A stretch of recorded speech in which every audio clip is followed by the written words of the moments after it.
تو ان سے سب سے وہ مل کر آئے ہوئے ہوتے ہیں، تو اس ٹائم پر اگر ان کو کوئی خوشبو وغیرہ لگی ہے تو اس کا اب کوئی مسئلہ نہیں، کیونکہ وہ حالت احرام میں پہلے انہوں نے لگائی ہے۔ کیونکہ آپ عمرہ کی نیت کرنے سے پہلے تو خوشبو لگا سکتے ہیں، وہ تو سنت بھی ہے کہ آپ بدن پر خوشبو لگائیں، لیکن نیت کرنے کے بعد نہیں لگا سکتے۔ تو اس کا فائدہ یہ ہے جب آپ لوگوں سے ملیں گے جلیں گے تو اس وقت پھر آپ کو خوشبو نہیں لگے گی۔ اور دیکھیں ناظرین، اس کے نقصانات اتنے زیادہ نہیں ہیں۔ اس کا ایک نقصان ہے،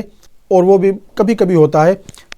کہ جہاز آپ کا ڈیلے ہو جائے، پھر آپ کو وہاں پر کافی انتظار کرنا پڑتا ہے، یا جہاز میں کوئی فنی خرابی ہو جائے تو 3-4 گھنٹے بعض دفعہ انتظار کرنا پڑ سکتا ہے۔ تو اس سے پھر یہ ہے کہ احرام کی جو پابندیاں ہیں ان کا ڈیوریشن جو ہے وہ زیادہ ہو جائے گا، لیکن آپ کو اس کا اجر و ثواب بھی ملتا رہے گا۔ اور اسی کے اندر میں ایک اور چیز ایڈ کرتا ہوں کہ بہت سے لوگ احرام وغیرہ پہن کر جہاز میں بیٹھتے ہیں،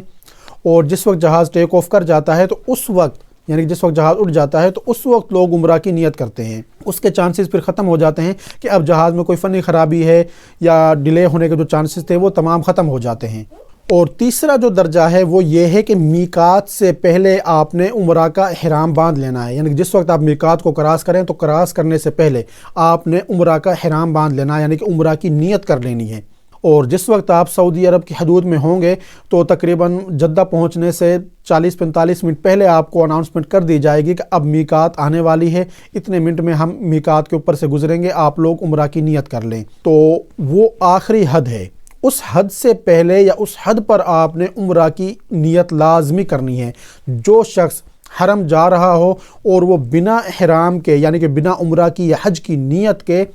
میقات کو کراس کر جائے تو اس پر دم واجب ہو جاتا ہے اور اسے عمرہ بھی ادا کرنا ہوتا ہے۔ اب دیکھیں بہت سے لوگ یہی کرتے ہیں کہ ہم میقات جب آئے گی، اناؤنسمنٹ ہوگی، ہم اس وقت عمرہ کی نیت کریں گے۔ اس میں پھر ایک خدشہ یہ ہوتا ہے کہ بہت سے لوگ نیند کے کچے ہوتے ہیں یا تھکے ہوئے ہوتے ہیں، اگر وہ اس وقت سو گئے اور انہوں نے سوتے میں میقات کو کراس کر لیا اور اناؤنسمنٹ ہو گئی اور انہیں پتہ نہ چلا تو پھر ان پر دم واجب ہو جائے گا اور انہیں عمرہ بھی ادا کرنا ہوگا۔ اور دم کیا ہے کہ ایک بکرا حدود حرم کے اندر انہوں نے صدقہ کرنا ہوگا۔ تو اس سے بچنے کے لیے بہتر آپشن یہی ہے کہ جس وقت آپ جہاز میں بیٹھ جائیں اس وقت آپ عمرہ کی نیت کر لیں، اس کے بعد بے شک آپ پھر سو جائیں، کچھ بھی کریں، کوئی مسئلہ نہیں ہے۔ اور ایسے لوگ جو بنا نیت کے میقات کو کراس کر جاتے ہیں یا بعد میں نیت کرتے ہیں جب ان پر دم واجب ہو جاتا ہے، تو وہ ایک اور غلطی وہاں پر جا کر لیتے ہیں کہ بہت سے لوگ ان سے کہتے ہیں کہ آپ کو دوبارہ نیت کر کے آنی ہوگی، اور وہ مسجد عائشہ یا مسجد جورانہ جا کر عمرہ کی نیت کرتے ہیں اور وہاں سے آ کے عمرہ ادا کر لیتے ہیں۔ تو اس صورت پہ بھی ان پہ دم واجب ہو جاتا ہے اور انہیں پھر وہ ادا کرنا ہوگا۔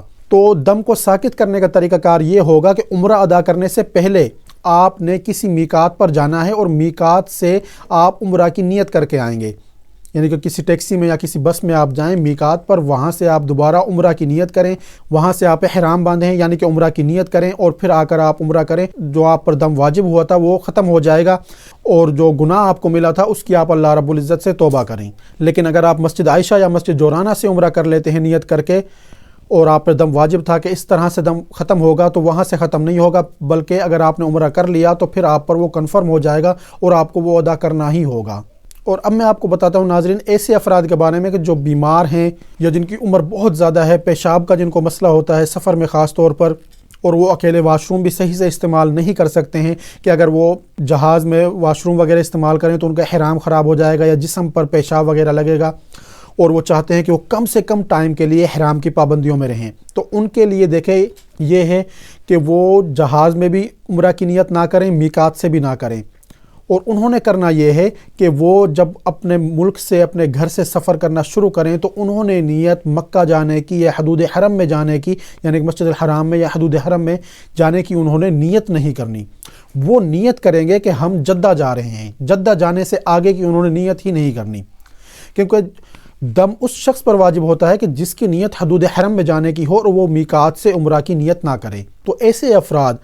جو کم سے کم ٹائم کے لیے حرام کی پابندیوں میں رہنا چاہتے ہیں وہ عمرہ کی نیت بھی نہ کریں کہ ہم عمرہ کرنے کے لیے جا رہے ہیں، یعنی کہ انہوں نے حرام پہننا ہی نہیں ہے، عام سادہ کپڑوں کے اندر وہ جائیں۔ اگر خواتین ہیں تو ان کا تو دیکھیں وہی لباس ہی ان کا حرام کا لباس ہوتا ہے، تو انہوں نے بھی مکہ جانے کی نیت نہیں کرنی، نیت صرف یہ رکھنی ہے کہ ہم جدہ جا رہے ہیں، اور جس وقت وہ جدہ پہنچ جائیں اپنا سامان وغیرہ وہاں سے لے لیں کہ اب ٹائم نہیں ہے اور اب ہم نے بس میں بیٹھ کر مکے کی جانب جانا ہے، تو اس وقت وہ نیت کریں کہ اب ہم مکہ جا رہے ہیں، اور اس وقت پھر وہ وہاں سے عمرے کا احرام باندھ لیں۔ لیکن یہ یاد رکھیں کہ اس طرح سے نیت کرنا یہ سب سے کم درجہ ہے، تو اس سے ان کو فائدہ یہ ہوگا کہ ایسے افراد پھر دم سے بچ جائیں گے، یعنی کہ جو میقات انہوں نے کراس کی تھی بنا نیت کے، تو اس دم سے وہ بچ جائیں گے، کیونکہ ان کی نیت حرم جانے کی نہیں تھی بلکہ ان کی نیت جدہ جانے کی تھی۔ تو ناظرین، مجھے امید ہے کہ انشاءاللہ آپ کو یہ تمام معلومات سمجھ میں آ گئی ہوں گی اور آپ ان چیزوں پر عمل کر کے اپنے لیے بہتر طریقے سے فیصلہ کر سکتے ہیں کہ آپ نے کس درجہ کی عمرہ کی نیت کرنی ہے، یعنی کہ آپ اس چیز کا بہتر فیصلہ آپ کر سکتے ہیں اپنے لیے کہ آپ نے کس جگہ سے عمرہ کی نیت کرنی ہے۔ تو ناظرین، اگر آپ کو یہ ویڈیو پسند آئی ہے تو اسے اپنے دوسرے ساتھیوں کے ساتھ بھی لازمی شیئر کریں، یا آپ کے جو عزیز و اقارب عمرہ پر جانے والے ہیں ان تک اس ویڈیو کو پہنچائیں، تاکہ وہ بھی صحیح طور پر عمرہ کی نیت کر سکیں اور اپنا عمرہ اچھے طریقے سے ادا کر سکیں اور دم یا فدیہ یا صدقہ ان چیزوں سے بچ سکیں۔ اور ناظرین، مجھے اپنی دعاؤں میں ضرور یاد رکھیے گا۔ اگر آپ نے ابھی تک ویڈیو کو لائک نہیں کیا تو ویڈیو کو لائک کر دیں، شیئر کر دیں، میرے چینل کو سبسکرائب کر دیں اور بیل والی بٹن پر کلک کر دیں، تاکہ ہر آنے والی نئی ویڈیو آپ تک پہنچتی رہے۔ شکریہ۔